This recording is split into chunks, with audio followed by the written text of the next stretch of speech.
Hi, hello, it's me Natalie, and for today's video, we will talk about the books I read during March. Initially, I didn't want to talk about this book because I just didn't feel the connection. Still, maybe some of you would be interested in this book, so I still want to talk about a few things about them. Okay, anyway, for the first book, we have Convenience Store Woman by Sayaka Murata. And I'm sure some of you may already know what this is about. It's about this 36-year-old woman who had never had a boyfriend, or like even a social life, and she only had one job for like 18 years, I think. And that's inside that convenience store. She knows everything about it, like all the do's and don'ts of the workers, or like what time the customers usually come in and what do they usually buy during this season. And I think for me that's really interesting. Like looking at the details of a convenience store, I really never thought about that. The sound of the convenience store, like the vibes, you can feel it from this book. It's fairly weird, fairly funny, and it really had a good commentary on social conformity. I mean, it's really simple. Like, eto na talaga yun. Wala na siyang iba pang message, I guess. Yun na talaga yun, yung like social conformity. And also yung isa pang character, guy na nakasama ni Keiko. He's really weird. I don't know what goes on in that mind of his. Like, most of the characters are really annoying for me. Sobrang pushy na, uy, mag-asawa ka na, uy, ganito, ireto ko sa'yo si ano, or like, why don't you leave that convenience store now, blah, blah, blah, blah. And I think that's also because of the Asian culture. I don't know if it's only in Asia. There's really that pressure that you have to get married at this age and you have to get a really good job to be successful. I mean, our main character doesn't want that, so leave her alone. Up next, I read a graphic novel called The Girl from the Sea by Molly Knox Ostertag. There's this 15-year-old girl on this island. She has this plan about her life that when she gets to college, she wants to do this, she wants to be successful, and she wants to get her own life that is away from her family na medyo wonky, you know. She's a queer girl. She hides that fact from her friends, from her family. So when she almost drowned, she is saved by a Selkie. If you don't know, Selkie is a part of the Norse mythology. That means like a seal folk. Seal that is a person. This Selkie, she is named Kelty, and they develop this relationship and stuff. What she does not know, Kelty has her own secrets. We develop from that relationship and like the main character's secrets, how she will hide having this Selkie GF, you know? I really like how it happened, how it unfolded, how it resolved. Even the ending was open-ended, but I didn't care because I just know that it's gonna be cute, it's gonna be okay, and like that stuff, you know? It's just a really light read. I didn't really have to worry about it. Actually, this is like a very short read. I read it in like one sitting. There's really no reason to give this hate. It's really cute. It's really wholesome and, you know, just the vibes. Doesn't want a cute story. Next, I read The Ocean at the End of the Lane by Neil Gaiman for our Mood Readers Book Club pick for the month of March. Here we have a middle-aged man who visited his old hometown for a funeral. We do not know whose funeral was that, and actually we don't know what's the name of the middle-aged man. At the end of that lane sa hometown na yon, he saw the ocean that brings back memories from his childhood. And from that, we see the backstory or like the flashbacks from the time that he was 11 years old? Talks about this strange girl letting him stop, and from that, the unremembered past comes flooding back. All the things that happened during his childhood was like either really creepy, really weird, really magical. And for a child to experience that would have been like terrifying. Even for someone that's only reading what happened that time, we see the difference between childhood and adulthood. Because when the main character talks about his childhood, he also gives his current thoughts about it. Like, I didn't know what that meant then, but now that's probably a different story, something like that. I personally relate that there are some moments in life that we don't know if it actually happened or not, especially if it happened during childhood. Like, who even remembers their childhood that vividly?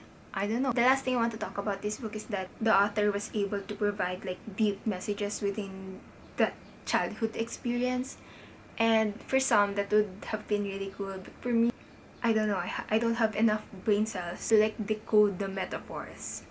But some would find that interesting. And actually, even if you don't get it, it's still okay to read it as it is, to take it just literally. And that's what I did. So you don't have to worry about reading this. This is really actually for all ages. So the fourth book that I read was My Policeman by Beth and Robert, where this is a story about three people. Tom is our main guy. He's like very attractive and stuff. He's a policeman and he's caught up between Marion and Patrick. Marion, she is the best friend of Tom's sister. She has a really big crush on Tom. Well, he met Patrick during his duty and he's from the gallery. From that, we see how their relationships intertwine because Patrick loves Tom and Tom loves Patrick, but Tom is married to Marion. It's really interesting for me to see because I keep wondering what will happen to Tom and Patrick's relationship and also to Marion because she's stuck in this marriage and her husband doesn't even love her. So it hurts. I actually couldn't write a better review on this. Actually, on my Goodreads, the characters were so annoying. All three of them, they have these bad personalities that I can't even talk about. They like have this different mindset. Tom, he's like a really, bad boy vibes, policeman vibes. Like, I don't know why they're fighting over this guy when this guy is only attractive. I don't even know what he looks like. Like a white guy and he's even not a kind person, but also their personalities makes up the whole story and I like that because if they're kind people, the story wouldn't matter. Anyway, sorry for the change in angle and camera quality. Nalobat yung camera ko. But the show must go on. So, okay, the next book that I want to talk about is Leave the World Behind by Ruman Alam. We follow a white family who rented an Airbnb in a remote place, and suddenly, while their family is having a good time, someone knocked at the door, and it turns out it is the couple who claims to own the Airbnb. And throughout the story, we follow the suspicion between the two families because the black couple who knocked on the door is claiming that there has been a blackout out there and they don't have nowhere else to go and they don't know what else is happening in the world. They don't have television, radio, internet, or anything, so they don't have any information on what is happening. What I can say about this book is it is weird. Actually, the better term is absurd. There are just some weird things that are happening. And I can't really tell you what happens or what else is this about because you will get spoiled. But anyway, that weird stuff only happened like halfway through the book. So the first parts are like really slow and very focused on what they are actually doing at that time, like what are they thinking about, like how they can survive. Do they have to fill in the bathtubs with water? Do they have to get groceries and stuff? The ending was also really open-ended. I think the ending is the weirdest part. So it gives like a message about something about social media, about family, about survival, about race even. And actually, I'm not sure if I like it, but also I don't dislike it. It gives that discomfort, not because of the blackout thing, but because someone, a stranger, is living with you inside that Airbnb.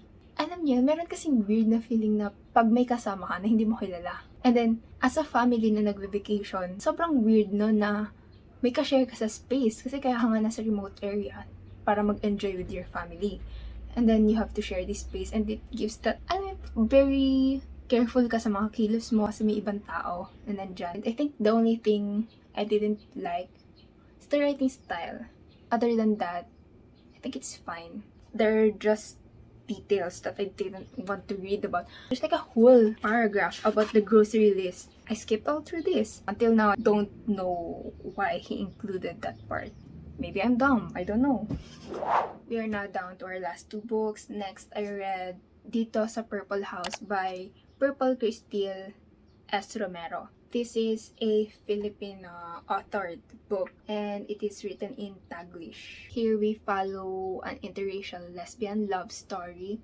Ira and Sade try to provide a sanctuary for people like them. People who, due to life, had to realize the difference between the family you're born into and the family you choose. These two college students, hindi ko maisip yung English term, pero kinukup nila yung mga tao sa apartment nila. Mga tao na kick out because of their sexuality, or because of their political beliefs, or because of their family situation. And I think that's really a cute concept, actually. And throughout that project, their feelings get tangled up or something. And there are a lot of complications on their love story because the two of them are so scared to confess their feelings because it will break down the foundation of the Purple House. The story actually went well, but it was too short and too fast-paced. For me, it didn't work that well. I mean, the plot itself is good, but if it's longer, I would have enjoyed it a lot better. Because there are some details that just have to be said and just have to be digged in deeply, you know? Parang masyadong nagmadali yung author na tapusin yung love story nila, kaya yung mga visitor ng Purple House, ganun-ganun lang, very short descriptions lang kung ano yung nangyari, ba't sila nandun. Pero mas maganda sana kung medyo nilaliman pa yung reason or like what will happen to them and stuff like that. And hindi pa yun, it needs a lot of editing. Ang daming like writing conventions na hindi nasunod. Even the conversations were weird. I don't know if they actually talk to people who talks like this. Like, you know, the ERP for pre. But still, it's well researched and you might still enjoy the story. Actually, this is said to be a fan fiction of Sulgi and Irene from Red Velvet. And I'm not sure if that works for you because it didn't work for me kasi hindi ko naman talaga naisip or like na-imagine yung dalawang character as Irene and Sulgi. So it's fine. I just read it as it is. So, Dito sa Purple House. Our last book for the month of March is Radio Silence by Alice Oseman. I'm sure you have heard of this book. It's really popular. A really popular YA. This talks about a high school student. The only thing she does is study and she really has built this unhealthy habits because of studying, and her only goal is to get into Cambridge. But she meets a boy, they get along very well, their interests match with each other, and throughout the story she has to confront what happened to her past and even a lot of issues about identity and sexuality and the internet. It is a really realistic look on the lives of teenagers, especially in the modern day, because it involves a lot of internet stuff, as the main character is involved in a fandom about a podcast, this Radio Silence podcast, and we see how people can get so obsessed with this podcast. This talks a lot about the constant feeling of academic pressure and the need for belongingness and even the mental illness that teenagers go through. So this is a very important read for young adults. Actually, what I really want to talk about this is the very good representation on sexualities and ethnicities. I think this is the first time that I've heard about demisexual in a book. So Alice did a really good job on that. I really like the platonic love between the two main characters and even the familial love between Aled and his sister. Overall, I really like it. There are just some parts that I didn't like because they are either too unrealistic or cringy or just like too juvenile for my tastes right now. I believe it deserves the hype it gets. Okay, that's it for today's video. I hope you enjoyed the video. Thank you for watching. Watch out for my next book trip video, and I would really love it if you can comment down below the books that you have read during the month of March so we can talk about it, and maybe I would love to read some of them. Bye!